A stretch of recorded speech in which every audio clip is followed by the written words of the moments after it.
He requested for a cup of joe from 294. Moments after confirming the selection, Agent Joseph began to sweat profusely and complained of dizziness before collapsing. Hello everybody, I'm the Rubber. Today, we bring you a SCP Foundation Euclid Class Object, SCP-294. SCP-294, also known as a standard coffee vending machine, is a coffee vending machine that can produce any beverage through keyboard input. Its entry keyboard is corresponding to an English QWERTY keyboard.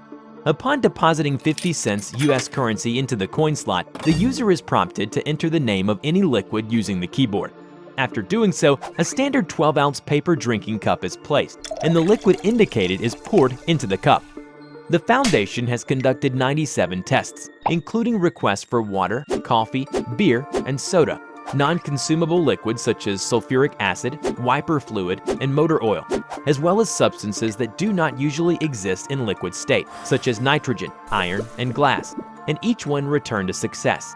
It is also interesting to note that many caustic liquids that would have corroded a normal paper cup seem to have no effect on the cups dispensed by the machine. However, test runs with solid materials such as diamond have failed. This shows that SCP-294 can only deliver substances that can exist in liquid state. It is of note that after approximately 50 uses, the machine would not respond to further requests. After a period of approximately 90 minutes, the machine seemed to have restocked itself. 294 was originally placed in the Foundation's personnel break room because it is almost harmless to human beings and it's also a money-saving venture.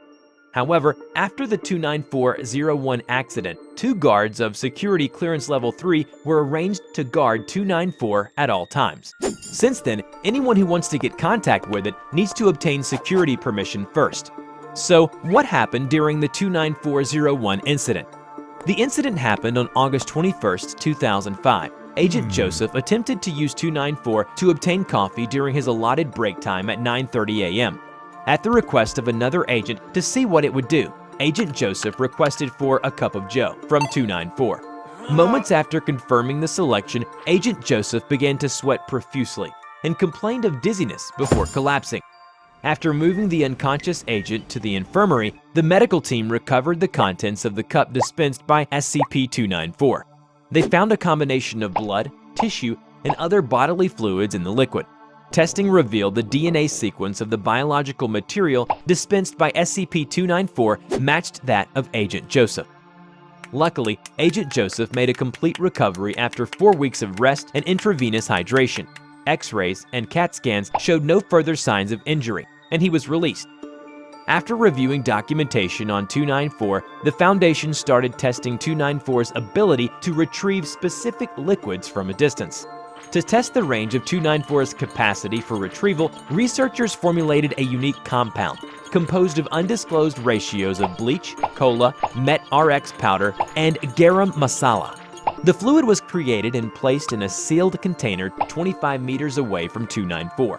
When the request for this liquid was made, an equal amount of the liquid that had existed in the sealed container had disappeared without any reason. In another test, it has now been confirmed that 294 has the ability to directly gather information from someone's mind in order to comply with the given conditions. Under observation of Level 4 personnel, an agent keyed in a request of the best drink I've ever had. 294 delivered a dark fluid topped with white foam, which was later identified as Vienna Lager.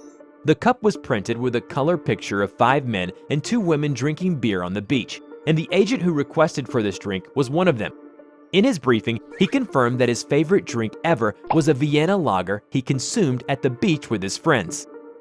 According to another test, 294 was proved to be able to produce abstract concepts or sentences, and it also can make the subjects feel the experience. Researcher keyed in request for a cup of music. SCP-294 produced a clear, sparkling fluid that tasted vaguely alcoholic. Following ingestion, subject reported feeling, and not hearing, a continuous rhythm, and demonstrated the ability to move and even dance with a certain fluidity that he had not previously shown. In one of the other tests, a professor requested My Life Story from 294. 294 began to shake violently, like a tornado, and made humming noises violently for approximately 3 minutes, before providing a highly viscous, opaque black liquid. Upon consumption, the professor reported that he remembered everything that had ever happened to him. Following this test, the professor entered his office and returned 48 hours later with a 538-page autobiography. According to an addendum, a D-class personnel with IQ of 99 and low curiosity scores was given written instructions about what to request. The D-class personnel produced a request for blood of Canis lupus and received a cup of liquid subsequently identified as wolf blood. The D-class personnel next produced a request for saliva of Equus ferus caballus and received a cup of liquid subsequently identified as horse saliva. The D-class personnel next produced a request for urine of Phascolarctos cineris and received a cup of liquid subsequently identified as koala urine. The D-class personnel next produced a request for cerebrospinal fluid of Phobaramus pattersoni and received a cup of liquid currently undergoing analysis. It is to be noted that Phobaramus pattersoni went extinct during the late Miocene epoch, approximately 8 million years ago. Other SCP-294 tests are currently awaiting for approval. Before we end this video, we are proud to present these incredibly sweet piece of fan arts. A big thanks to Noah and Jason Young. You can now send us your fan art, and we will be more than happy to show off your best art piece in our next video. Check out our description below on how to submit. I hope you enjoyed today's video. Which SCP do you want to see in the next video, and why it is interesting? Let us know in the comment below. We will draw your story and share it with the world. Don't forget to click like, subscribe to this channel, and hit the bell. Please share it to your friends if you like this video. Thank you so much for watching, and we will see you in the next video. Bye-bye.